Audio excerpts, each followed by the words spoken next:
Hey, what's happening, guys? It's Tyler from Valve News Network, and today I'm going to be talking about all the unused and unreleased content from every version of Half-Life 1, including the leaked alpha. Here we go.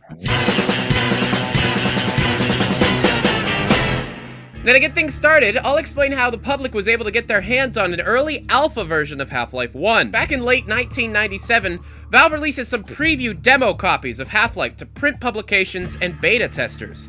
These discs for many years were kept from the public and were rarely discussed, but on December 31st, 2012, on Reddit, a picture of one of these early demo discs appears, and another picture was shown to have a lot of beta-related files. A few weeks later, one of these discs appears on eBay, and it actually ends up selling for $709 on January 15th. Eventually, one of these discs' files were put on Reddit, and everybody could download them. Other files included on the disc include different drivers for late 90s graphics card, an HTML file that was supposed to provide links to different press releases about Half-Life, but all the links are dead, promotional videos, a bio about most of the major employees, screenshots, and typed explanations about the new features of the current Half-Life engine. But of course, the most important feature was all the actual playable game files. And within the playable files includes a very early version of the Gold Source engine, which appears to be more like the Quake engine than anything else. In fact, it even uses the original menu and UI system found within Quake.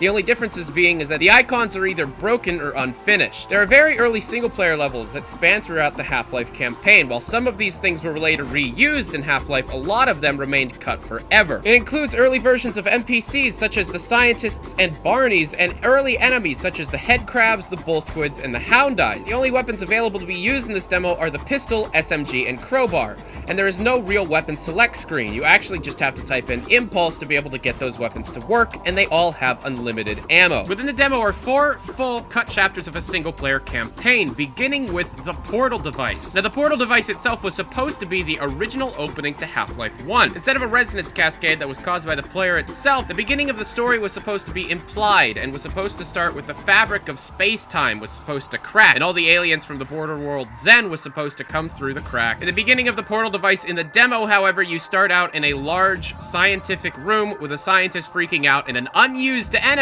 seen behind a cage. This unused enemy was called the Panther Eye, and it's not seen anywhere else within the campaign levels of this demo, and is never seen again in any of the Half-Life 1 campaign. Now, sections of the portal device chapter itself play more like unforeseen consequences. However, sections of it were later reused in Office Complex. The second chapter seen within this game was supposedly supposed to be the third chapter of the entire game, called the Security Complex. This chapter was almost entirely cut. However, there are some portions of it that would have later evolved into other little corridor sections of Half-Life 1. An interesting tidbit about this section is that flash grenades are hinted in a level editor if you open up the map C1A3B. There is a drawer with a little development note saying flash grenade here. Flash grenades are not seen in the files, and flash grenades were never seen in the files of the retail version. After the security complex comes the Alien Research Lab, which was supposed to come much later in the campaign. This chapter's basic ideas would later evolve into the chapter Questionable Ethics. However, none of the level's geometry was later used in any of the retail Half-Life campaign. Certain ideas such as grunts behind glass containers and different laboratories being color-coded were originally found here,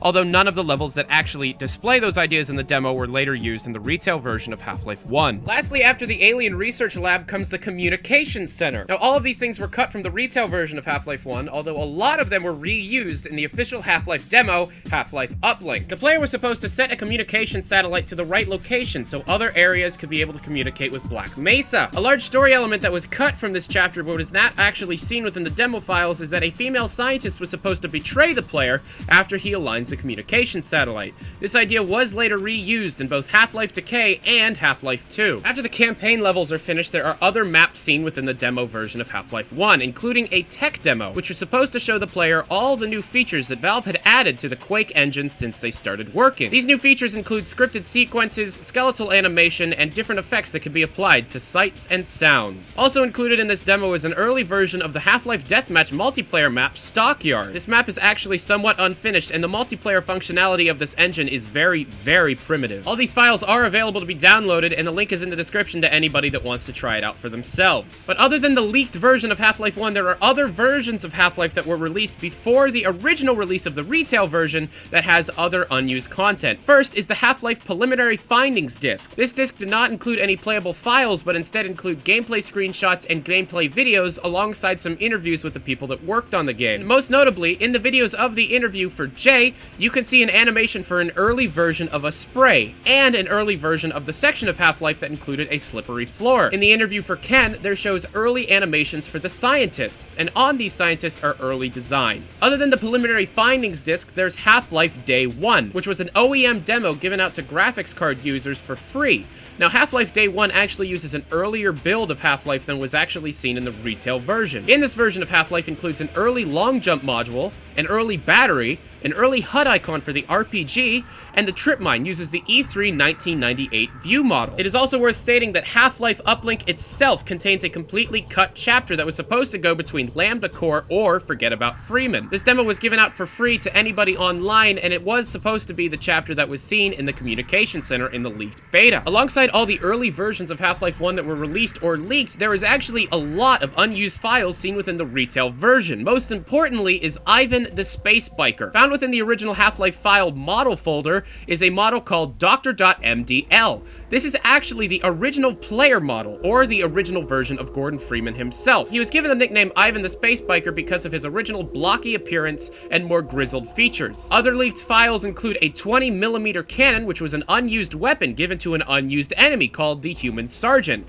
It was more like a heavy machine gun that had spin-up time. Some unused enemies found within the game's files include an Archer, which is a small shark that would launch enemy bolts, a Charger, which is found in the Half-Life SDK and has no actual AI, the Flocking Floater, which was described as a living balloon and was supposed to appear in the Zen chapters, the Kingpin, which was a tall enemy that was supposed to have a brain fill its entire body, Mr. Friendly, which was supposed to be the size of a small horse and moved very awkwardly and made a sound similar to fingernails on a chalkboard, the Snap Bug, which was supposed to be a bug creature that was around the size of a head crab, the Skunk Bat, which was supposed to be a six-eyed bat creature that would have been flying around in open spaces, the Chum Toad, which was a projectile that could be thrown and was later seen in Half-Life Blue Shift, and the Yellow Boyd, which was a yellow version of the Boyd that was supposed to be the leader of an entire Boyd flock. Other unused concepts include power-up canisters, which were 3 different canisters that appeared to look like batteries that gave the player special conditions. These canisters were Adrenaline, Antidote, and Radiation. Adrenaline was supposed to increase player speed, Antidote was to be able to negate a poisonous effect that was also unused, Radiation was supposed to give the player a short period of time of radiation immunity. Another unused item was Scuba, which was supposed to give the player the ability to breathe underwater for up to 2 minutes. Another unused weapon includes the Silent Pistol, which was actually just a silencer that you could apply to the pistol,